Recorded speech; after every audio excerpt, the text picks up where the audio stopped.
اللہ تعالیٰ کیا فرماتے ہیں؟ ثم ان علینا بیانہ، ہماری ذمہ داری ہے کہ اس قرآن کی تفسیر بھی آپ کو سکھائیں گے۔ اب سوال یہ پیدا ہوتا ہے کہ بھئی قرآن عربی میں اترا، نبی کریم سرورت عالم صلی اللہ علیہ وسلم افصح العرب، آپ کو کیا پتہ نہیں تھا کہ اس کے کیا معنی ہے اس لفظ کے، اور اس لفظ کے مفہوم سے کیا آپ واقف نہیں تھے؟ سب جانتے تھے، لیکن اس سے معلوم ہوا کہ قرآن ایک ایسی چیز ہے کہ صرف ترجمہ سمجھ لینے سے اس کے تمام حقائق و معارف اور اس کے جو احکام مستنبط ہو رہے ہیں وہ صرف ترجمے سے انسان حاصل نہیں کر سکتا، وہ باقاعدہ وحی کے ذریعے نبی کریم صلی اللہ علیہ وسلم کو بتائے گئے، اور آپ کو یہ فرمایا گیا کہ یعلمہ الکتاب والحکمہ، کہ آپ نے ہم سے سیکھے، قرآن کریم کی یہ تفسیر ہم سے سیکھی، ان علینا بیانہ، ہماری ذمہ داری تھی، اور پھر آپ کو ذمہ داری یہ دی گئی کہ دوسروں کو بھی سکھائیں، یعلمہم الکتاب والحکمہ۔ تو کیا پتہ چلا اس سے؟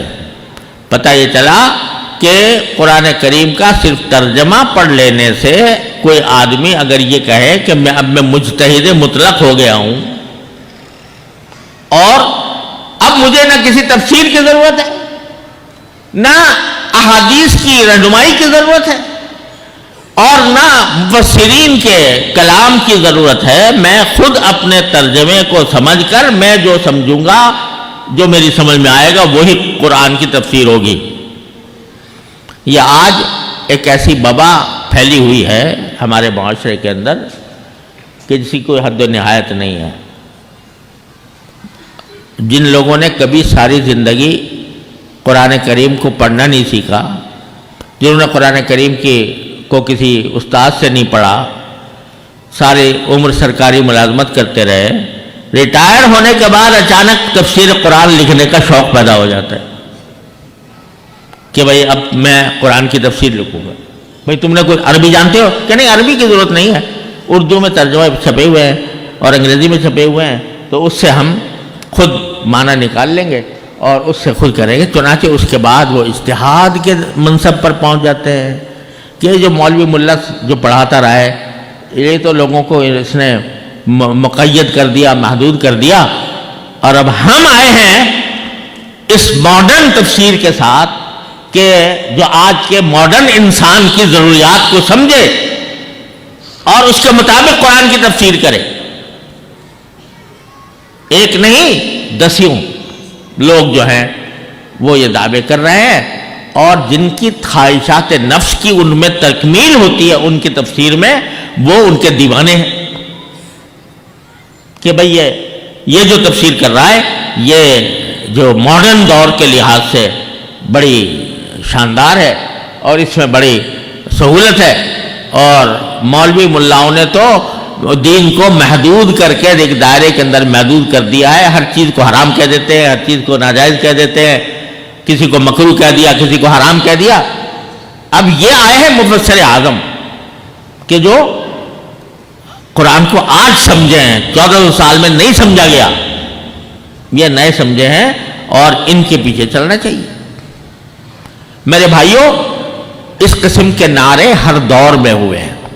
یہ ابھی آپ نے جو صحیح بخاری کی آخری باب پڑھا ہے نا، کتاب التوحید، اس کا ایک نام ہے کتاب الرد علی الجہمیہ، اس میں آپ نے پڑھا ہوگا معتزلہ کا رد ہے، جہمیہ کا رد ہے، کرامیہ کا رد ہے، قدریہ کا رد ہے، جبریہ کا رد ہے، جتنے یہ بڑے بڑے فرقے پیدا ہوئے تھے، ان کا طوطی بولتا تھا اپنے زمانے میں، اور لوگ دیوانے تھے، یہ عقل کی بات کرتے ہیں، اور باقی جو ہیں جو سلف صالحین کے طریقے پر چلے آ رہے تھے وہ کہتے تھے یہ مولوی ملا ہے، ان کو عقل نہیں، ان کو سمجھ نہیں، یہ قرآن کی عقلی تعویل نہیں کرتے، عقلی معنی نہیں بیان کرتے، یہ عقل سے دور ہے، ہم لائے ہیں عقل کی باتیں۔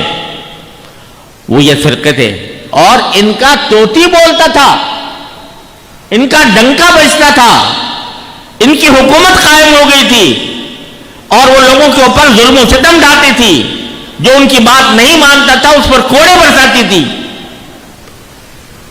لیکن آج کئی نام سنتے ہو آپ؟ کسی کو ذرا پوچھو کسی سے، جانتے ہو معتزلہ کیا تھے؟ کسی کے ذہن میں اس کا نام ہے؟ جہمیہ کیا تھے؟ کرامیہ کیا تھے؟ اور جبریہ اور قدریہ کیا تھے؟ اور تو اور بہت سے ہمارے طالب علموں کو بھی نہیں پتا ہوگا. جب تک دور حدیث نہیں پہنچتے یا علم کلام تک نہیں پہنچتے تو کسی کو پتا بھی نہیں ہوتا. وہ نظریات سارے تاریخ کے اوراق میں دفن ہو گئے.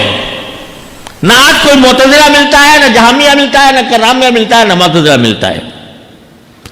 یہ آج جو لوگ قرآن کریم کی تفسیر اپنی عقل کی بنیاد پر اور نبی کریم صلی اللہ علیہ وسلم کی تعلیمات کی روشنی کے بغیر جو یہ تفسیریں کر رہے ہیں، جن کا ڈنکا بج رہا ہے بعض لوگوں کے اندر، الحمدللہ جمہور امت میں نہیں، لیکن بہت سے نوجوان، بہت سے لوگ سمجھتے ہیں بھائی اس میں ہماری خواہشات کی تسکین ہو رہی ہے لہذا ان کے پیچھے چلتے ہیں. تو اس کے نتیجے میں لوگ ڈنکا بج رہا ہے. جس کو سنو جی وہ بڑے مؤثر تحریریں ہیں، بڑی مؤثر تقریریں ہیں، لوگ پیچھے پیچھے جا رہے ہیں. خوب سمجھ لو کہ ایسے بہت سے مفسرین آئے ہیں، ایسے بہت سے نئے متجددین آئے ہیں، تاریخ ہماری بھری ہوئی ہے، لیکن کچھ عرصے تک ان کا ڈنکا بجتا ہے، پھر وہ ایسے غائب ہوتے ہیں صفحہ ہستی سے کہ ان کا نام صرف تاریخ میں محفوظ رہ جاتا ہے. اما الزبد فیذهب جفاء واما ما ينفع الناس فيمكث في الارض. یہ جھاگ جو ہے نا، یہ جھاگ تو قرآن کہتا ہے یہ ختم ہو جاتا ہے، وہی چیز باقی رہتی ہے جو لوگوں کو نفع پہنچانے والی ہو. فیمکث فی الارض، وہ اللہ تعالیٰ کے حکم سے باقی رہتی ہے. لہذا 1400 سال کی تاریخ دیکھ لیجئے، کتنے فرقے آپ کو نظر آئیں گے، لیکن اگر کوئی باقی رہا تو ما انا علیہ واصحابی، یعنی نبی کریم سرور دو عالم اور حضور اقدس صلی اللہ علیہ وسلم کے صحابہ. یہ اللہ تبارک و تعالیٰ کا ایک نظام ہے، اور یہ ایک آزمائش بھی ہے کہ کون ہے جو میرے پیغمبر اور اس پیغمبر کے اصحاب کے پیچھے چلتا ہے، اور کون ہے جو اپنے خواہشات نفس کے پیچھے چلتا ہے. یہ آزمائش ہے. اس آزمائش میں ہم لوگ ابھی پورے نہیں اتر رہے. اس کی وجہ سے ہر جگہ ہماری پٹائی ہو رہی، ہر جگہ ہماری پٹائی ہے. اگر ہم نے قرآن کو سینے سے اس طرح لگایا ہوتا جس طرح نبی کریم صلی اللہ علیہ وسلم کے اصحاب نے لگایا تھا، تو پھر یہ کیا اللہ تعالیٰ کا یہ دعویٰ معاذ اللہ جھوٹا تھا کہ ان تنصروا اللہ ینصرکم ویثبت اقدامکم، یا هو الذی ارسل رسولہ بالہدی ودین الحق لیظہرہ علی الدین کلہ، کیا یہ جھوٹا تھا؟ والعیاذ باللہ. یہ حق تھا، حق ہے، حق رہے گا. دین اپنی جگہ غالب ہے، اس کو کوئی مغلوب نہیں کر سکتا، لیکن ہم مغلوب ہو جاتے ہیں، دین کو چھوڑ کر ہو جاتے ہیں، سنت کو چھوڑ کر ہو جاتے ہیں.